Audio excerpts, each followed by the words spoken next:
and welcome back to my channel. I'm the Planning Redhead. Today I'm going to be going over my January 2023 budget.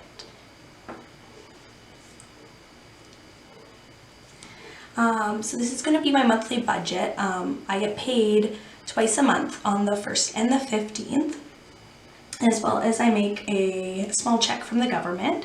So my income is actually variable. So I usually end up with about $900 a paycheck, give or take, for both my checks.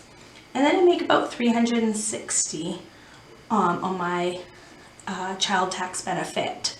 Being here in Canada, if you have children under a certain age, you get a bit of a check from the government each month. So that's what that one is.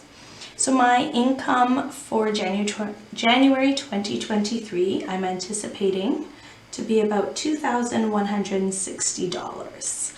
Again, I do have variable income, so these numbers could be higher or lower, but usually somewhere around there is what I anticipate I will be getting. Next is my fixed expenses.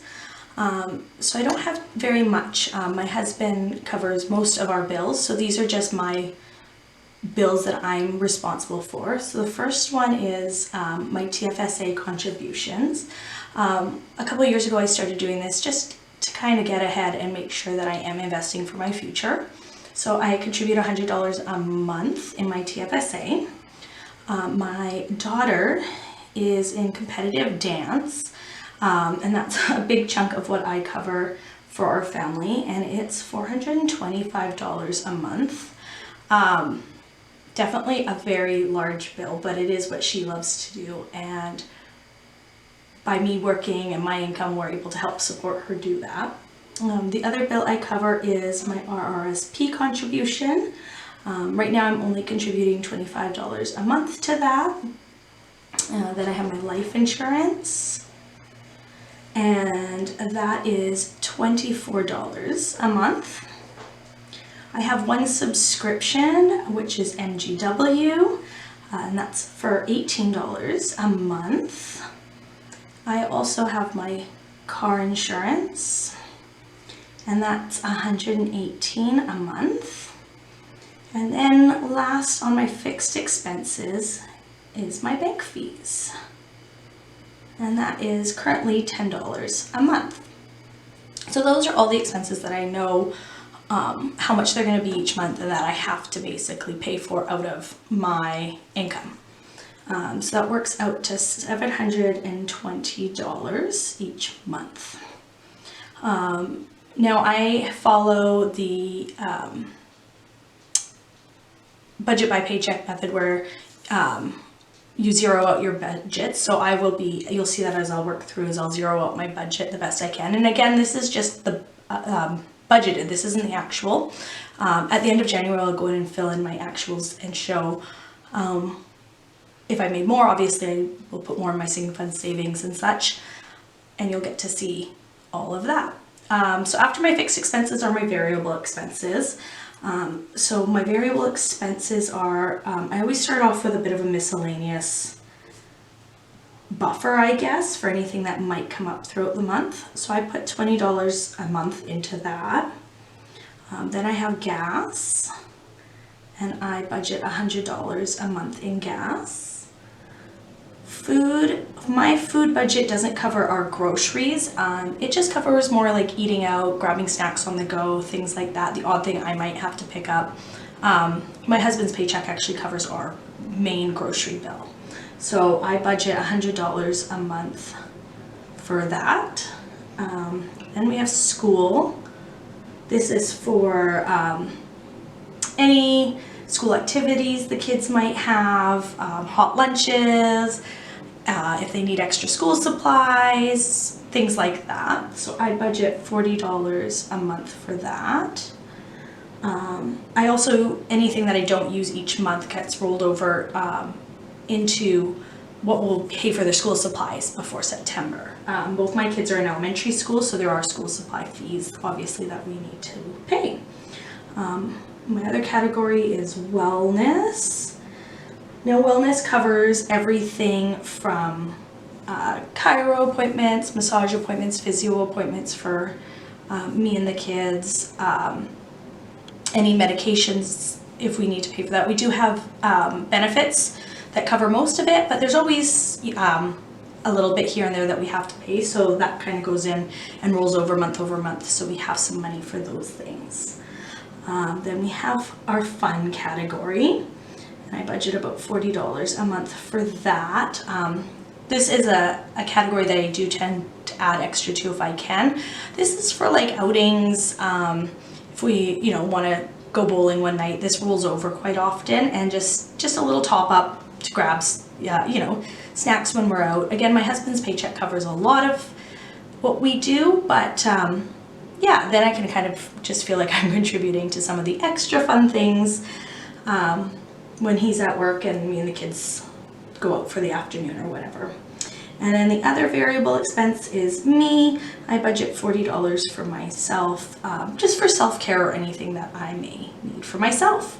So if I add up all my variable expenses, that comes to $380.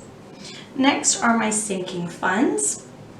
And so these are my current sinking funds. I find my variable and my sinking funds kind of change, and I feel like a lot of times they're interchangeable. A lot of my variable expenses roll over month, just so I always feel like I've got extra in there, because some months we won't go out, we'll be too busy and we won't do any quote-unquote fun activities, so I'll roll that over for the next month. And then in the summer, when we want to do a lot of bigger activities, going to the amusement parks, going to the water slides, things like that, we have more money in that there. So I find a lot of my variable and sinking funds are kind of interchangeable that way, I guess. So my first one is my daughter, and she gets $100 a month. Again, this is because she has some activities that are just much more expensive than you'll see of my sons. So there's constant fees for everything. So this just helps offset some of those fees. She takes a lot of extra classes and does some convention work and stuff. So this helps to cover that, cover new shoes, new leotards, things like that she might need in her dance. So my son, he gets $40 a month. He's in activities as well, but his are considerably cheaper than my daughter's. He's in some activities in that have like monthly activities that will have a fee attached to them, and that usually more than covers what is needed. It's actually, they do a lot of fundraising at their programs, so it's quite nice. The other sinking fund we have is clothes. So I'm hoping to put $40 for January in there.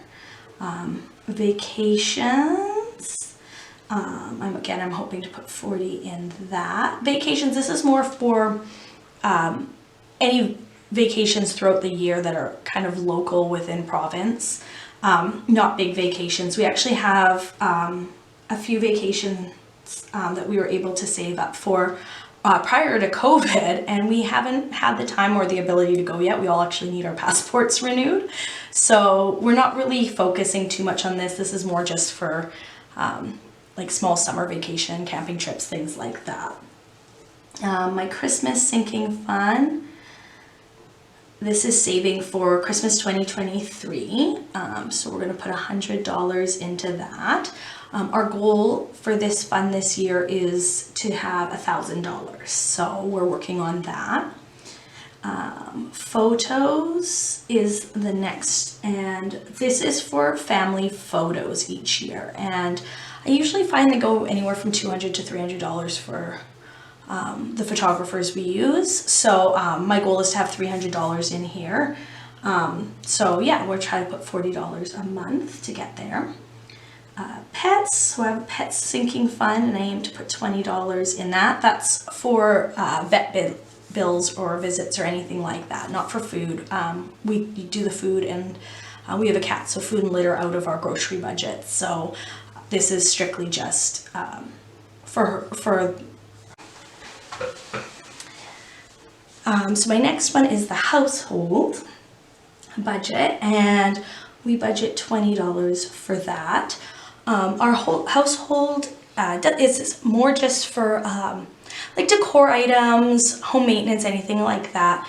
I just try to build up a small fund for anything we might want to get around the house, whether it's, you know, new rugs, new chairs, anything like that. Just extras basically. Not a lot of like full home maintenance or anything like that. Not home cleaning or anything. That's, again, our home cleaning kind of comes out of our main grocery budget when we order groceries and that. The last category, and the total of all of our sinking funds is $420. And then our last category we have is our savings and debt. So right off the top of every one of my paychecks, I actually take 10% and put it to our emergency fund. And so if we're anticipating $2,160 for the month of January, I'm anticipating our 10% to be $216. I like to take it right off the top and pay ourselves first, just to kind of get in that habit. If you watched my goals video, you'll see that for our goals for 2023 is we want to finish our emergency fund, which for us, we're looking for, well, for myself, for $5,000. That's an emergency fund I'm going to hold. So I'm always able to help out with anything that we need. My husband has his own as well, but that's the goal I'm trying to meet for mine. The next thing I do right off the top as well is I invest 5% of my income. So again, taking that from the $2,160, I anticipate to invest about $108 in January. My big goal right now in the last little bit has been making sure I'm set up for the future and putting future me ahead. So quite often, if these will always come off the top of my paycheck before my variable and sinking funds. To me, these are of a very high importance. So as long as my bills are paid, I know some of the other stuff can wait, and that, you know, as long as our main needs are met, we're good. And again, my husband covers the majority of our household bills. I'm just responsible for helping out where I can, and more the extracurricular and extra fun stuff, I guess. I also plan to put $200 to debt. Now, I don't carry a lot of debt. I still haven't decided if this is going to be debt as in our mortgage. I have a very, very, very small balance on our credit card, which I don't anticipating to have very long. I try to keep that quite low, just with Christmas and a few other things that came up at the end of last year. So I have about $1,000 credit card debt at the moment. So I'm going to hopefully get that cleared right up in the next month or so. So that I've just put that in there to kind of help assist in cleaning that up. But if not, one of my other goals was I wanted to put an extra $1,000 onto our mortgage. Interest rates here in Canada have gone up a lot, and I'd really like to help take down some of that extra debt on our mortgage if I can. And then lastly is savings challenges. I'm hoping to maybe put about $116 towards savings challenges. Again, if you'd watched my goals video, I hadn't quite decided how I wanted to allot money for that extra $1,000 payment, but I would like to try some savings challenges in that this year, and just see how I do with that. So a total of that will be $640. And if I've done my math correctly, the 4 categories will add up to $2,160. So that would zero out my budget for the month. So hopefully we can kind of stick on track with this month.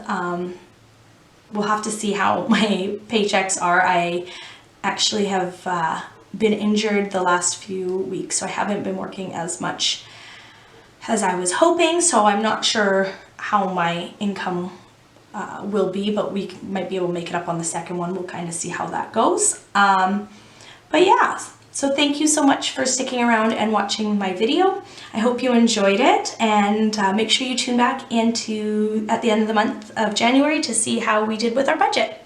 Thanks, bye.